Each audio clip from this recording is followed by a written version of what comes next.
Hey students, welcome to the Fashion and/or Interior Design Magazine Project, a project that is going to combine photo editorials, and writing articles about themes that relate to either fashion or interior that are your choice. Both photography and writing is a big part of both of these design worlds. And I like to use this as an opportunity to teach you some photo skills, to teach you some writing skills, and just to get you kind of diving in into these themes from a different angle and with a different lens. So let's get to it. So this is a student example of the project. What you're going to be doing is you're going to be planning a photo shoot after you pick a theme of something to photograph and then write about. Your photos should connect to the theme of what you are writing about. So first thing you want to do is come up with a concept, an idea, something to write about in either the fashion or interior design world. Set up a photo shoot, and then think about the article that you would want to write that would go along with this photograph. You're going to create a magazine cover, and you're going to create at least 2 pages of an article that can include photographs as well in those 2 pages. It can't all be photographs. And you're going to put those things together to basically make like a very mini zine of sorts. This is inspired a lot by Rookie Magazine and Tavi Gevinson, which is a publication. It's work that I've been very interested in for a long time. Rookie Magazine no longer continues to publish new material. But essentially, if you're familiar, Tavi Gevinson was a very young fashion writer. I believe at about the age of 12, she was hired by Vogue to be a fashion editor, to write. And this was based on a blog that she used to write that was about fashion. So this is kind of encouraging a similar action in you all to kind of pursue your interests by writing about them, by investigating them and photographing them in different ways. We'll take a look at throughout the week. We'll look at Rookie Magazine, but it became an online magazine, so you can look that up at rookiemagazine.com. Check out some of the things that are there. It shifted very much towards a feminist view, like a teen feminist kind of editorial process, and involved a lot of fashion. There's a lot of great things that came out of it. There's a YouTube series. It's called Ask a Grown-Up, where teenagers submit questions to grown-ups to answer them. It's really great. We'll take a look at some of those videos. But again, the idea is to really inspire you to pursue your own idea of a zine, of a magazine.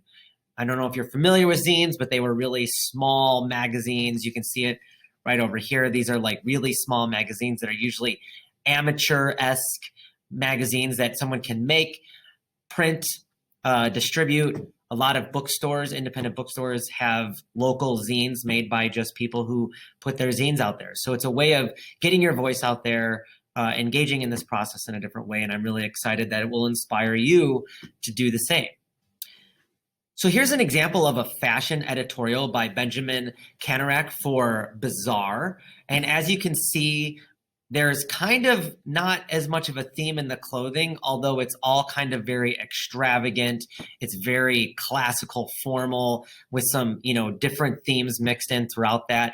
But you can see that someone is photographing this model through a series of different photographs that are portraying these clothes in different ways. So I want you to think about what themes could interest you as a person studying fashion, figuring out a process to then set up a photo shoot. What kind of clothes would you put on a person to represent this theme? What kind of backgrounds would you choose to then shoot this in? We're going to talk a lot about learning about how to take good pictures, and trying to figure out a good background for your subject is a big part of that. And these pictures kind of exemplify what it is to do a fashion editorial, a photo shoot that's focused on fashion. Of course, then you're going to take that theme and you're going to write about it. There's a lot of different ways that you can do this. Some students have done it in kind of a top 10 list, BuzzFeed type of style. Some have just written more, long essay type articles about their theme. Some of it depends on what it is that you're choosing to do. And but you have options there. And again, your articles can include a lot of pictures, but they also have to have at least 3 paragraphs of text, which a paragraph, is usually 3 to 5 sentences at least. It should cover at least 2 pages and not mostly be photographs. I want that part to be mainly words. You can go 3 pages. I've had many students do 3, 4, 5 pages with lots of pictures throughout. It's your option, but that you are, the main thing is that you're kind of thinking a lot about what it is you're trying to make and really articulating that really clearly. And of course, this could also be focused on interior design. Perhaps you might want to redesign your bedroom, and you could document that process from start to finish. Like, what does it look like before? What does it look like after? Write about how you came to make those decisions, include those pictures, right? In that process. Maybe it's a step-by-step how to do this, right? A how-to article, but you can definitely do interior design. Now, one of the things that's going to be a little bit more of a struggle that we'll talk about if you're doing interior design is really making sure that you have some really strong light sources in these interior spaces that you are going to be photographing.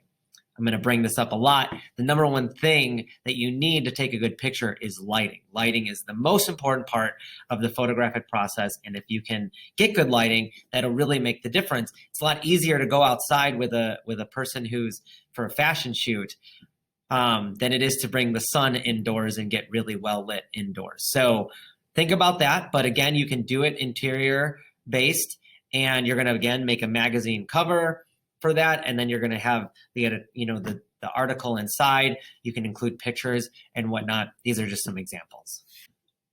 I'm really excited to teach you some new skills related to this project. First, again, how to take good pictures. We're going to focus on like 4 main elements of what makes a good photograph. It'll be kind of like a photography crash course class. And then also how to use Photoshop, because you're going to take all these photographs, you're going to put them into Photoshop, or we're going to use a free online software called Photopea as well, which is basically a Photoshop, and you're going to edit a cover of a magazine for this. You can do a lot of this in Google Docs or in Word for your article and things like that, but for the magazine cover, it's going to really focus on using Photoshop skills, which again are really useful, and I hope that might inspire you to do more work with Photoshop and photography in the future.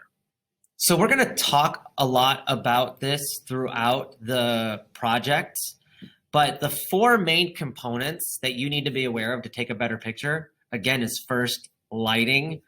It's all about light. You cannot take a picture without light. Photography literally means painting with light. And so there's a lot of different types of light that you need to be aware of.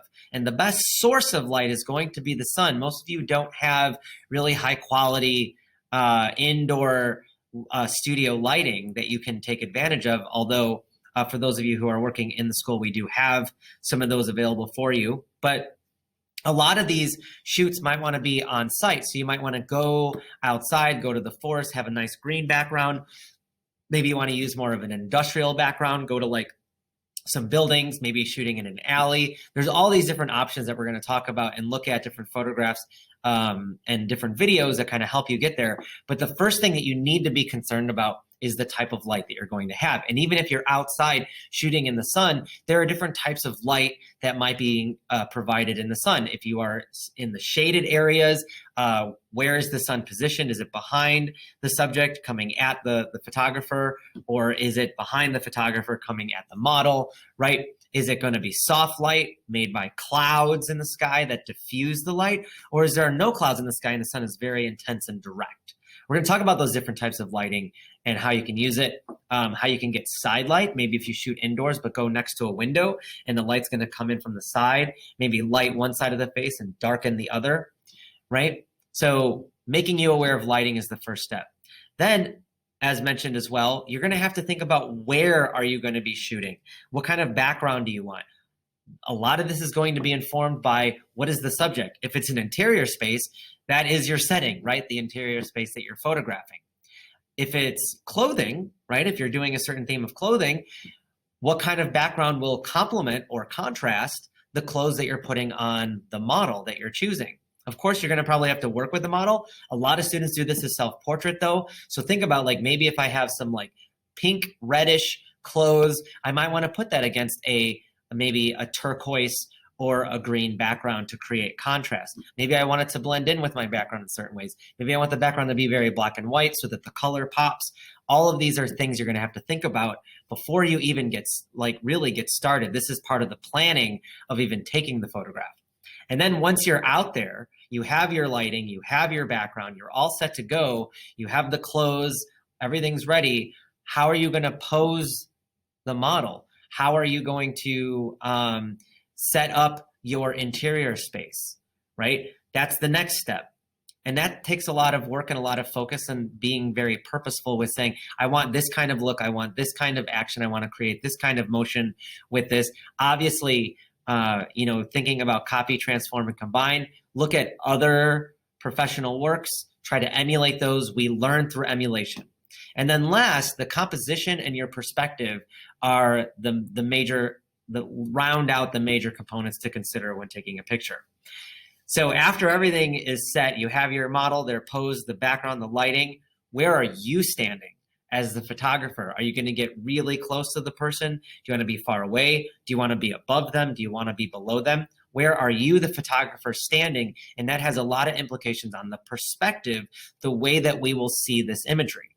And then how are you fitting it? How are you cropping it, composing it into the image? What is your composition? Is it going to be balanced? Are you going to have, your model right in the middle, or are they going to be off to the side? We're going to talk about some of those different things like the rule of thirds, symmetry, getting close up, being further away, angles, leading lines, all the things that can really enhance your photography. And so hopefully it'll, not only will you have a fun fashion project to do, but it'll lead to some better Instagram photos as well. After you have learned how to take a good photograph, you're going to have to learn some Photoshop skills, and I have some great tutorials for you. I really like to use Phlearn, which is like Photo and Learn put together. Phlearn has a website, but they also have a lot of free tutorials on YouTube. This PowerPoint will link to them actually. We will watch them in class. You will have some options on which direction you choose to go. The one on the left here has this like really kind of interesting V going through. It's a little bit more advanced, whereas the one on the right here is a little bit less extreme, less advanced, but basically both get the same idea that you're going to be combining text and different editing elements to create the cover of a magazine. So you're going to take that photo, you're going to learn how to take that really great photo, and then you're going to enhance that photo through Photoshop and turning it into a cover of a magazine. Here are some student examples of the project. I included some of the articles that students wrote as well, although these had more pages than what is highlighted here. Lot of different focuses that students have had throughout the years, a lot of different connections. Some of the students were shooting this in the school. Some students have done it outside of the school. A lot of that's going to be your choice. I think you have a lot more freedom when you shoot outside of the school and go for an on-site location shoot. Picking that location is going to be huge, but I just wanted to show you some student examples of the project to kind of give you a sense of where they've been and what they've done. I have a lot of great ones throughout the years that I haven't kept as well. And finally, here are the steps to doing this project well. Pick a theme. You don't have to pick it right away, but don't take too long either, because if you don't choose the direction you want to go, you can't get started. I highly recommend just saying like, I'm really interested in this, and just start the project. Like start working on that theme. You might decide that you don't like it. Don't feel like that's a waste of your time. You're learning when you're doing it once, right? And that might help you make a decision about what you really want to do. I don't actually want to do this. I want to do something else. It's a lot better just to pick something and jump into it and then maybe change your mind later than it is to just hem and haw and like spin your tires and not get anywhere for a long time. So choose a theme and just go with it. Change your mind later if you want to. Most students change their mind by the time they're starting to take the pictures, which is early in the process anyway. Learn how to take better pictures. So we're going to spend some time early on learning how to take better pictures so that you're armed with that knowledge to kind of get started as soon as you want. Set up a photo shoot.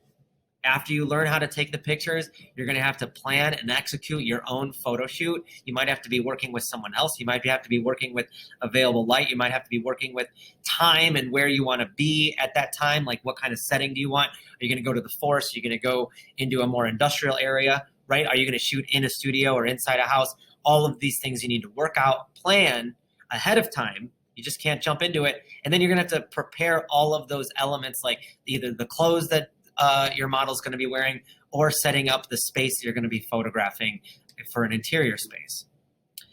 Take the photos. After planning them, do it.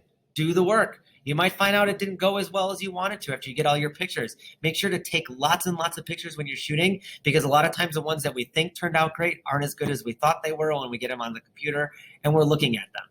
Take lots of photographs. Keep in mind, one of these needs to be your cover photo. What is a good example of a cover photo, right? Something that is really powerful, that doesn't have a lot of distractions in the background, so you have space to put a lot of the text that you're going to include in your cover, like the title of your magazine. And by the way, you can make up your own title of a magazine, or you can use a common famous one. That's up to you. I really like when students make up their own, personally. And then take supplemental photos for the article. So you might want to have some filler in with your article and make sure to be thinking about those pictures as well, which will be different than the ones that you're taking for the cover. Maybe it's close-ups, maybe it involves accessories and it's just like someone's hand, or you're photographing one of the objects in the space rather than the whole space, right? Think about all those other extra elements that you might want to include in your work.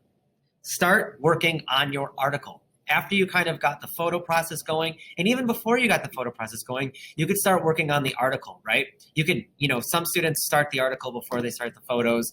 I find that maybe diving into the photo process helps a little bit more generate ideas and thoughts about what you want to write about, but it can also go the other way as well. Again, remember, it must be at least 2 pages, and it can include some photos. At least 3 paragraphs and like 3 to 5 sentences per paragraph. Then you're going to start editing the work that you've taken, editing the photos in Photoshop, bringing them into the online platform, Photopea, or maybe in Photoshop if you're in the school. We're going to watch the magazine tutorials, right? The magazine cover tutorials. We're going to watch some other tutorials as well that'll help you do your photography a little bit stronger. And then complete your cover and your article. You're going to submit it all as like one PDF essentially. And if you wanted to, at some point, you could print this out, staple it together, make little zines and put them all over the place for people to read on their own. But that's the project. I hope you're as excited about it as I am. I can't wait to get started. Cheers.